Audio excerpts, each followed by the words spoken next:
नमस्कार, मैं हूं संजीव कुमार और आप देख रहे हैं एनबीसी 24।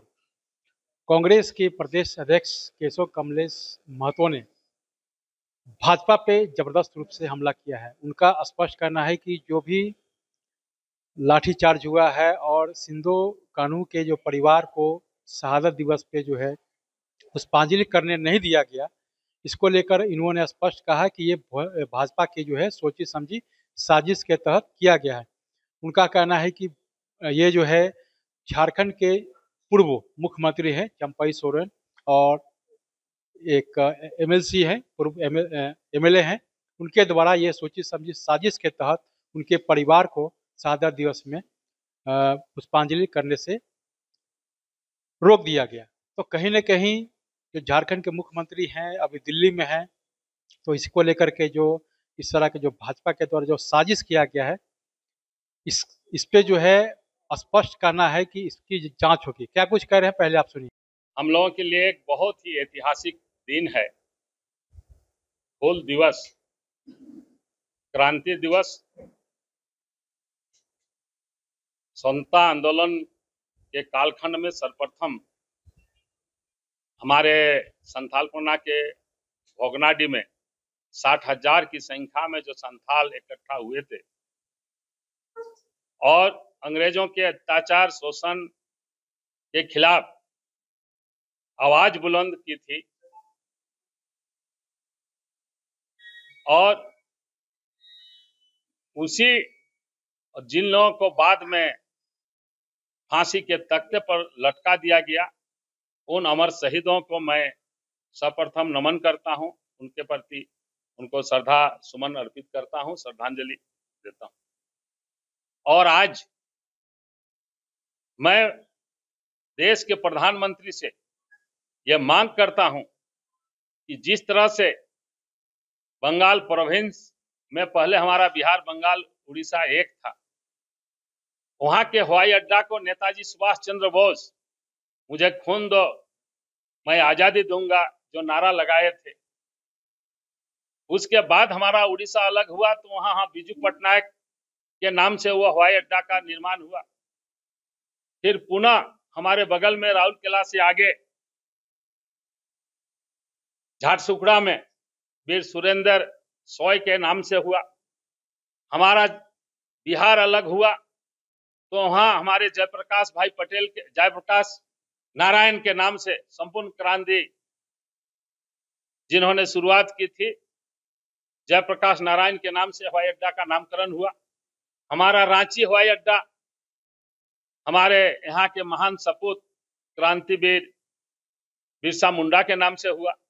हमारा एक हवाई अड्डा जो भी देवघर बना हुआ है, हम मांग करते हैं प्रदेश कांग्रेस कमेटी की ओर से प्रधानमंत्री से कि संथाल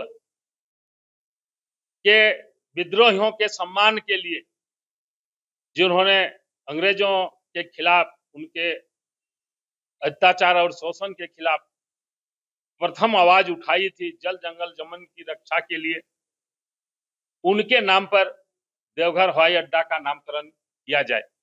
क्योंकि अभी तक आप देखेंगे कि हमारे पहले 3 पूर्व प्रधानमंत्री के नाम पर इंदिरा गांधी हवाई अड्डा, हमारा राजीव गांधी हवाई अड्डा, चौधरी चरण सिंह के नाम पर हवाई अड्डा, केम्पे गौड़ा के नाम पर हवाई अड्डा, शिवाजी, छत्रपति शिवाजी के नाम पर हवाई अड्डा, सब जगह महान विभूतियों के नाम पर जिन्होंने देश के लिए अपनी जान की कुर्बानी दी, ऐसे महापुरुषों के नाम पर हवाई अड्डा का नामकरण हुआ है। हमारा प्रदेश कांग्रेस कमेटी से मांग है कि देवघर हवाई अड्डा का नाम भी सिद्धू कान्हू चांद भैरव के नाम से किया जाए। दूसरी बात है कि अभी हाल ही में बीजेपी के प्रवक्ता ने वक्फ बोर्ड के संबंध में कुछ बातें कही है, जो कि आप सभी जानते हैं कि हमारे लोकसभा में मात्र 24 माइनॉरिटी के विधायक, एमपी 24 एमपी हैं, लेकिन जब बहस हुआ, सारी बातें हुई हाउस के अंदर, तो 232 सांसदों ने बिल के खिलाफ अपना मत प्रदान किया। बीजेपी जो है एक इस बिल को लेकर मतभेद पैदा करना चाहती है, आपस में बांटना चाहती है भाई भाई को, और नफरत फैलाना चाहती है।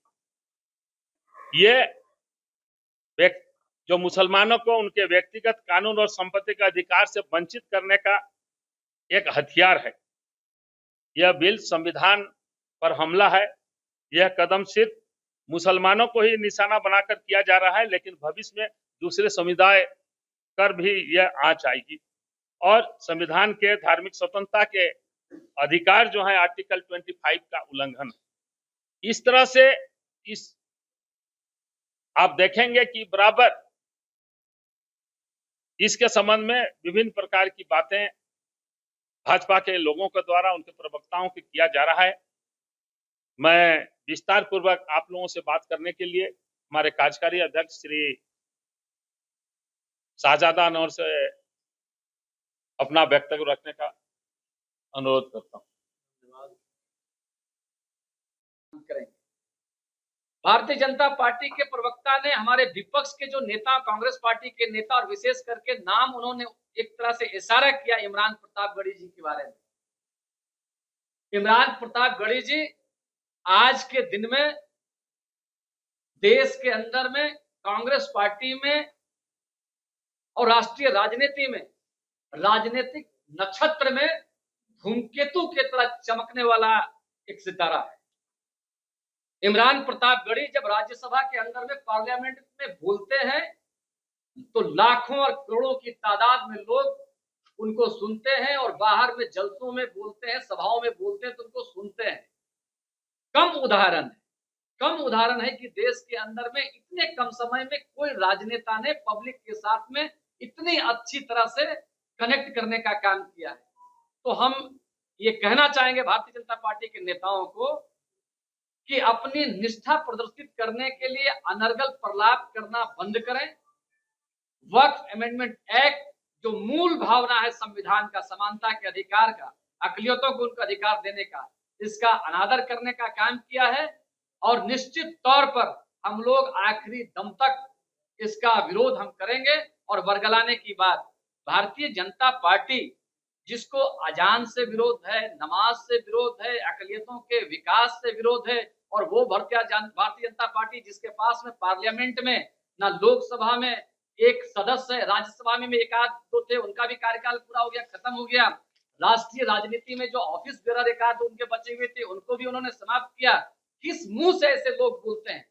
ऐसे लोगों को बहुत निर्लज्जता के साथ इस तरह की बात जो बोलते हैं कि भारतीय जनता पार्टी अकलियतों के विकास के लिए कृत संकल्पित है, ये बिल्कुल मिथ्या और भ्रामक है। और हम ये कहते हैं कि उनको आत्ममंथन करना चाहिए और देश के प्रधानमंत्री को कहते हैं कि आज भी वो जन भावनाओं का आदर करें, मुस्लिम अकलियतों की भावनाओं को आदर करें और इस एक्ट के बारे में पुनर्विचार करें। कि अभी तक कभी हम लोग भी काफी संख्या में दुमका से लेकर भोगनाडी तक की पद यात्रा की है कांग्रेस पार्टी के तहत। बालमुचु जी उस समय अध्यक्ष थे। कई वर्षों तक हम लोगों ने किया, कभी किसी तरह का कोई कुछ हुआ नहीं। और इस बार सोची समझी साजिश के तहत वहां पर भाजपा के 2 नेताओं को टारगेट दिया गया था कि आप लोग डिस्टर्ब कराइए, और इसी का यह परिणाम है। हमारी सरकार, गठबंधन की सरकार पूरी तरह संवेदनशील है, उस मामला को देख रही है और कैसे और किस परिस्थिति में यह हुई। हमारे उपायुक्त महोदय जो या एडमिनिस्ट्रेशन है वो तो अलॉट करते हैं समय सबका। हम लोग का भी जो कार्यक्रम आज था जाने का, हम लोग का भी समय अलॉट हुआ था। झारखंड प्रदेश कांग्रेस कमेटी को, जेएमएम को भी समय अलॉट होता है, भाजपा को भी अलर्ट होता है। दूसरे जो भी दल वहां जाते हैं, ये शुरू से क्योंकि बहुत भीड़ वहां पर होती है, चारों ओर से लोग वहां आते हैं, इसलिए वो भीड़ को नियंत्रित और कंट्रोल करने के लिए एक सिस्टम से वहां पर श्रद्धांजलि हो, उसके लिए यह व्यवस्था की गई है। उसी में आज तक आप समझ सकते हैं कि कभी इस तरह की बात नहीं हुई। और सिद्धू कानू के परिवार को इस तरह से, जिनका त्याग बलिदान से आज हमारा देश आजाद हुआ, उस पर ये सोचने का विषय है, कौन है इन लोगों की साजिश है जो इस तरह की घटना घटवाने में जिन लोगों का हाथ है। आप अच्छी तरह पता लगा होगा कि आप लोगों ने जमीन दिया, आप लोगों ने शहादत दी, और आप लोगों को समय मतलब दूसरे हिसाब से समझे, इसलिए वहां जो माननीय चंपई सोरेन पूर्व मंत्री और लोबिन हेम्ब्रम इन लोगों को टारगेट दिया गया कि आप लोग वहां ये डिस्टर्ब कीजिए, और बराबर इस काम के लिए, इसलिए आप लोग डिटेल जानते हैं हुआ सरकार इसमें। संक्षिप्त में ये बताना चाहूंगा कि झारखंड में जितना अमन और चैन के साथ सरकार चल रही है, तो भारतीय जनता पार्टी के पेट में दर्द हो रही है, क्योंकि सबका अपना अपना आदत होती है। जब तक भारतीय जनता पार्टी के नेता दो चार विवाद वाला बात नहीं बोलेंगे, तब तक शायद उन्हें नींद नहीं आती हो। मैं संदर्भ में कहना चाहूंगा कि जो जफर इस्लाम साहब हैं, तो झारखंड में आकर के जो विवादित बयान दिए हैं, खास करके वक्फ बिल के अमेंडमेंट के हिसाब से जो देश के अकलियतों को, खास करके गरीब को और अमीर को बीच में बांटने का अंग्रेज जैसा भाषा का प्रयोग किए हैं, तो मैं उनको बताना चाहूंगा। और उन्होंने हमारे नेता आदरणीय इमरान प्रतापगढ़ी जी के बारे में भी कुछ बयानबाजी उन्होंने किया है। तो हमारे नेता भी कह रहे थे, इमरान प्रतापगढ़ी एक ऐसा चेहरा है जो सिर्फ देश नहीं, दुनिया उनको सुनना पसंद करती है, और उनके बारे में इस तरह का बयानबाजी करना, तो मैं जफर इस्लाम साहब से एक निवेदन करना चाहूंगा कि अगर आप वक्फ बिल अमेंडमेंट के बारे में उसको अच्छा मान रहे हैं और हमारे नेता आदरणीय इमरान प्रतापगढ़ी जी इसका विरोध कर रहे हैं, तो एक सर्वे करा ले जफर इस्लाम साहब कि आज का जो मीर जाफर कौन है, आज देश का गद्दार कौन है, आज अकलियतों के समाज का गद्दार कौन है, तो यह दूध का दूध पानी हो जाएगा। आप अगर चाहें तो एक सर्वे करा लें कि जफर इस्लाम साहब जो बोल रहे हैं वो सही है कि इमरान प्रतापगढ़ी साहब बोल रहे हैं वो सही है। मेरा निवेदन होगा कि कम से कम झारखंड में आकर के इस तरह के बयानबाजी ना करें। हमारा जो तहजीब है हिंदू मुस्लिम सिख ईसाई आपस में मिल के रहने का, वो हमारा निरंतर चलता रहेगा। कोई भी किसी तरह का आकर के झारखंड में बोलेंगे तो उसका यहाँ पर किसी तरह का कोई फर्क नहीं पड़ने वाला है। हम और आप देखते हैं कि भारतीय जनता पार्टी के लोग बोलते हैं कि सबका साथ सबका विकास, क्या हमारे और आपके नजर से ऐसा नहीं गुजरा? मेरे अपने जीवन में पहला बार ऐसा देखने को मिल रहा है कि हमारा 140 करोड़ देश के इस 140 करोड़ वासियों के बीच में एक कोई जनप्रतिनिधि कह रहा है कि दुकान भी खुलेगा तो नाम देख करके खुलेगा। नमाज भी अगर हमको पढ़ना है तो हम अपने छत में भी नमाज नहीं पढ़ सकते हैं, हम अपना ईदगाह में भी नमाज नहीं पढ़ सकते हैं। जिस तरह का भाषा का प्रयोग किया जा रहा है, जिस तरह का संविधान को तार तार किया जा रहा है, तो कांग्रेस पार्टी हरदम संविधान के साथ खड़ी रहेगी और कांग्रेस पार्टी सबके लिए है, हिंदू मुस्लिम सिख ईसाई के लिए है। हम मिल करके वैसे तानाशाह जो संविधान के खिलाफ में अपना आवाज बुलंद करेगा तो कांग्रेस पार्टी उसको कुचलने का काम करेगी।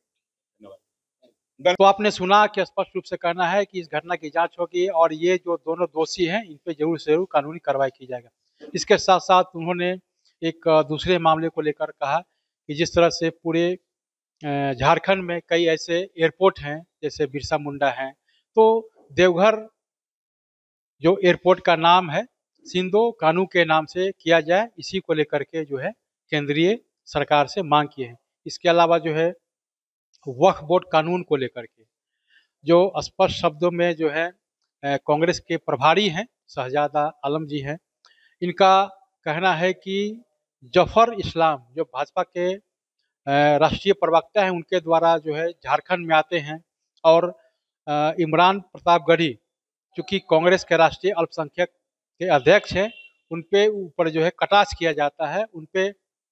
उनको चैलेंज करते हुए कहा कि अगर जफर इस्लाम में थोड़ी सी भी नैतिकता है तो सीधे आए और चर्चा करे। हालांकि उनका ये भी कहना है कि हर जगह जो है कुछ न कुछ लोग जो है जयचंद होते हैं, तो इस तरह का जो बयानबाजी करते हैं और सुर्खियों में रहते हैं और अपने आला कमान को खुश करने में लगे रहते हैं। तो कहीं ना कहीं जिस तरह से जो कांग्रेस के जो राष्ट्रीय अल्पसंख्यक के जो अध्यक्ष हैं इमरान प्रतापगढ़ी हैं, उनके ऊपर जिस तरह का जो बयानबाजी किए हैं वक्फ बोर्ड कानून को लेकर कि शेर व शायरी में शब्दों का उलटफेर तो हो सकता है लेकिन कानून में नहीं। अगर जफर इस्लाम में थोड़ा सा भी नैतिकता है और उसमें हिम्मत है तो निश्चित तौर से झारखंड आए और हमारे साथ चर्चा करें कि वक्फ बोर्ड कानून में क्या कुछ गलत और क्या कुछ सही हो रहा है।